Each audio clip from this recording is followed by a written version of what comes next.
حجاب معاملے پر آج بھی نہیں ہوئی سنوائی مکمل، کل جمعرات پھر ہوگی سنوائی۔ حجاب پر فیصلہ ہونے تک دوپٹہ استعمال کرنے کی اجازت دی جائے، ایڈوکیٹ روی ورما کمار کی گزارش۔ 1995 کے قانون کے مطابق پی یو کالج کا علیحدہ قانون ہے، کالج ڈیولپمنٹ کمیٹی CDC کی کوئی اہمیت نہیں۔ ایڈوکیٹ روی ورما کمار۔ پی یو کالجوں کے طلبہ کے لیے یونیفارم ضروری نہیں، ایڈوکیٹ روی ورما کمار کی دلیل۔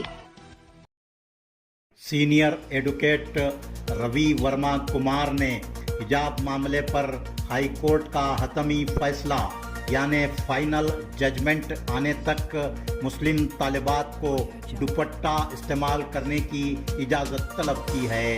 حکومت نے اس سلسلے میں غور کرنے کے لیے 2 دن کا وقت طلب کیا ہے۔ کرناٹک ہائی کورٹ میں حجاب معاملے پر آج چوتھے دن بھی سنوائی ہوئی، لیکن پھر کل دوپہر 2:30 بجے تک سنوائی کو ملتوی کر دیا گیا۔ آج کی سنوائی کے دوران ممبئی سے معروف ایڈوکیٹ یوسف مچھالا اور سینئر ایڈوکیٹ پروفیسر روی ورما کمار نے عدالت کے سامنے حجاب کے تعلق سے دلائل پیش کیے، اور سب سے اہم نقطہ یہ بیان کیا گیا کہ CDC یعنی کالج ڈیولپمنٹ کمیٹی کو حجاب پر پابندی لگانے یا ڈریس کوڈ یونیفارم مقرر کرنے کے اختیارات نہیں ہیں۔ ایڈوکیٹ ورما نے اپنی بحث کے دوران کہا کہ کالج ڈیولپمنٹ کمیٹی کو کسی بھی طرح کے اختیارات نہیں ہیں، کیونکہ اس کی تشکیل صرف سرکولر سے ہوئی ہے، نہ کہ گورنمنٹ آرڈر سے۔ اس وجہ سے CDC کو اس طرح کے بھی اختیارات نہیں ہیں کہ وہ طلباء کے حقوق کے تعلق سے کسی بھی طرح کی بات کرے۔ CDC کا کام صرف کالج کے ترقیاتی فنڈز کے صحیح استعمال کو یقینی بنانا اور کالج کی تعلیمی سرگرمیوں پر نظر رکھنا ہے۔ ایڈوکیٹ روی ورما کمار نے کہا کہ یونیفارم کے تعلق سے school development committee CDC police کا رویہ اختیار نہیں کر سکتی، یعنی کوئی حکم آرڈر نہیں چلا سکتی۔ ایڈوکیٹ روی ورما کمار نے عدالت میں مزید کہا کہ عام طور پر CDC میں برسر اقتدار سیاسی جماعتوں کے لوگ شامل ہوتے ہیں جو اپنے افکار و نظریات کالجوں میں نافذ کرنے کی کوشش کرتے ہیں۔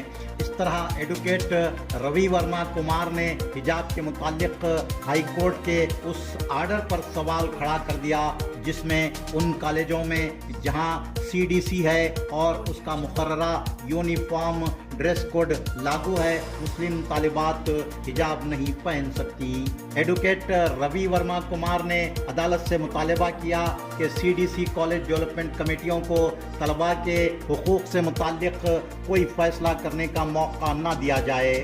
ایڈوکیٹ ورما نے عدالت میں دلیل دی کہ 1995 کے قانون کے مطابق PU کالج کا علیحدہ قانون ہے، یہاں کالج ڈیولپمنٹ کمیٹی کی کوئی اہمیت نہیں ہے، اور نہ ہی گورنمنٹ کے احکامات میں یونیفارم کے تعلق سے کوئی مخصوص شرائط درج کیے گئے ہیں۔ اس مرحلے پر چیف جسٹس نے سوال کیا کہ یہ احکامات کس نے جاری کیے ہیں۔ ایڈوکیٹ روی ورما کمار نے بتایا کہ یہ احکامات PU بورڈ نے جاری کیے ہیں۔ ایڈوکیٹ ورما نے یہ بھی واضح کیا کہ سال 2020-21 کے لیے حکومت نے ہی یونیفارم کو غیر ضروری قرار دیا۔ ایڈوکیٹ روی ورما کمار نے عدالت سے سوال کیا کہ جب حکومت نے ہی یونیفارم کو غیر ضروری قرار دیا ہے تو آج یونیفارم اور ڈریس کوڈ کی پابندی پر زور کیوں دیا جا رہا ہے۔ ایڈوکیٹ روی ورما کمار نے عدالت میں اس بات کی پرزور اپیل کی کہ عدالت اس بات کو نوٹ کرے کہ کالج جانے والی لڑکیاں دوپٹہ پہنتی ہیں، وہ چاہے ہندو ہوں، مسلم ہوں یا پھر عیسائی ہوں۔ میں اس بات پر صرف یہ توجہ عدالت کے سامنے دلا رہا ہوں کہ کیسے مذہبی ہم آہنگی کالجز کے تعلیمی ماحول میں پیدا کی جا سکتی ہے۔ چیف جسٹس نے کہا کہ ہم آپ کی بات کو نوٹ کرتے ہیں۔ اس کے بعد ایڈوکیٹ ورما نے کہا کہ یہ معاملہ صرف مذہب کی بنیاد پر قائم کیا جا رہا ہے، جس کی وجہ سے طلباء کو کلاس روم سے باہر بھیجا گیا۔ بندیاں لگانے والی لڑکیوں کو باہر نہیں بھیجا گیا، چوڑیاں پہننے والی لڑکیوں کو بھی باہر نہیں بھیجا گیا، اور نہ ہی عیسائی کے کراس کو چھوا گیا۔